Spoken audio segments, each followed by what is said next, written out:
Hey, Big V here, Verl Workman. We're talking teams, and we're going to answer some of the biggest questions you're having about what's going on in real estate today. One of the biggest questions that we're hearing from all over the world is, how long is it going to take to settle these class action lawsuits? And what do they mean for the real estate industry? I went to ChatGPT. Now, yeah, I use OpenAI to do all kinds of searches, and I want to know how long it takes to settle a class action lawsuit because I'm not an attorney. And so whatever opinion I give you is just based on my opinion.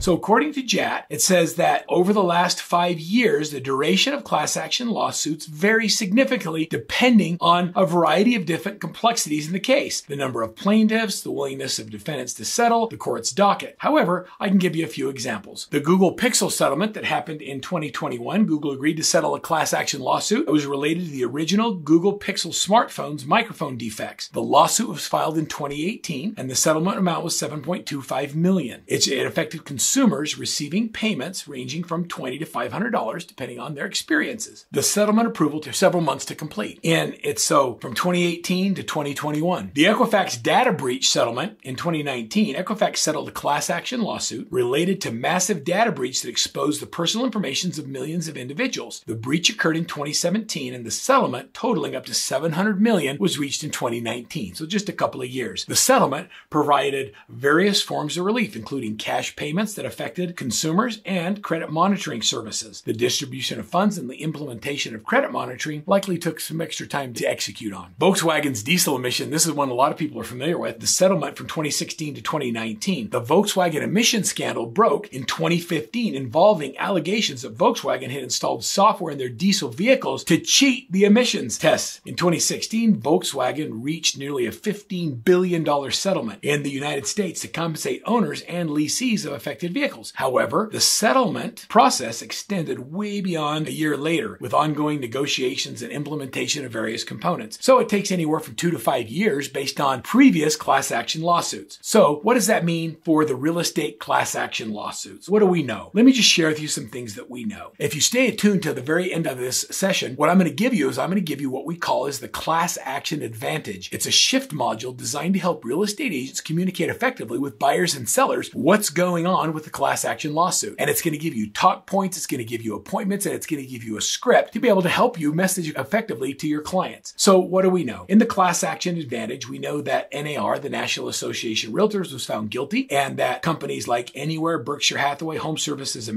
America, and Keller Williams, on behalf of 500,000 home sellers in Missouri, have been harmed financially by real estate commissions sharing practices. The basic concept of the lawsuit was that the real estate agent did not disclose that the buyer's agent commission could have affected the sales price of the home. They were just told that the seller was paying the commission. Now, I would say that most agents did a good job of explaining this to their clients and that the consumer wasn't actually harmed because the home sale was actually shown in the seller's net sheet. And that when a good buyer's agent does a buyer agreement and sits down and talks about how the buyer is going to be paid, it clearly identifies where the money's coming from and how it's going to happen. And so there will be some major changes as a result of that. The first test came when RE/MAX and Anywhere settled with hundreds of millions of dollars the lawsuit to protect them from future lawsuits. The plaintiff's attorney, once the verdict was handed in, they filed a whole bunch more lawsuits. Now there's been multiple, copycat lawsuits that have happened as a result of it. Another concern is the practice of the multiple listing services to hide the buyer agent commission is now going to go away, and there's going to be full transparency on what the buyer agent makes. So as a result of the class action lawsuit, the consumer will be protected in knowing where the money's coming from. The buyer's agent is going to find themselves in a situation where they have to provide real value to get paid any commission at the transaction, and the seller is going to have to disclose who pays what commission. Now, it is my belief that the sellers will continue to offer buyer agency commission as a marketing tool. If I have multiple buyers under contract and I'm showing them houses that there's buyer agency commission involved in, the consumer is better served. Where the challenge happens with this class action lawsuit is underserved markets, people that are first-time home buyers in minority majority communities that are underserved will believe that they can't go into purchasing a home with a buyer's agent because they don't have the money to pay the buyer's agent. And so the result of that will be underserved communities will not have representation, and they'll be represented by the listing agent who represents the seller. I don't believe that the superior courts or the Supreme Court are going to uphold the decision that the underserved markets don't need representation. They need disclosure and they need to find ways of making it happen. But I don't think that they're going to make a decision that hurts the consumer ultimately in the long run, which the way that this is being written ultimately hurts the consumer.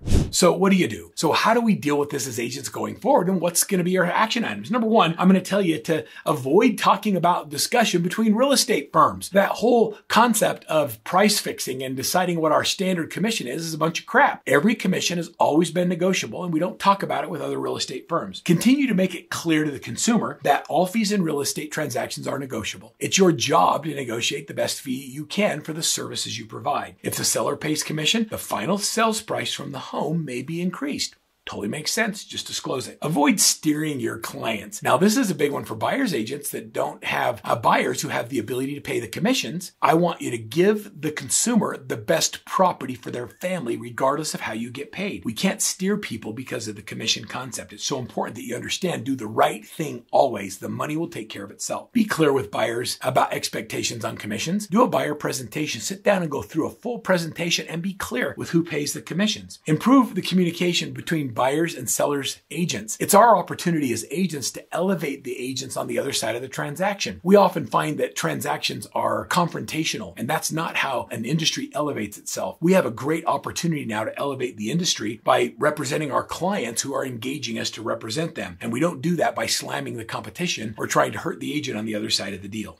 The next is, I want you to focus on getting higher training skills and development. Get into programs like BAM, AMP, SLAM, and RAMP and really learn how to be great at this business. As a buyer's agent, take more of a listing presentation approach to getting your clients. And then let's talk about it. Create open conversations. Use the class action advantage system, which is available right here. It's a download. I'm going to give it to you right now. It's called the class action advantage, and it really is an advantage. It allows the client to express their concerns. You show empathy and understand them. You educate them on the class action lawsuit and how it changes the industry, and then it helps you move them along a path towards successfully buying or selling a home. For those who understand the class action lawsuit and what's going on, it can be an advantage. For those who don't understand it and they think nothing's going to change as a result, there's like sticking your head in the sand and hoping it goes away. It's not going to go away. So lean into it. Use the class action as your advantage. Download the class action shift module right now. Practice the scripts and dialogues and put your clients in the best position to win regardless of what goes on in the real estate market.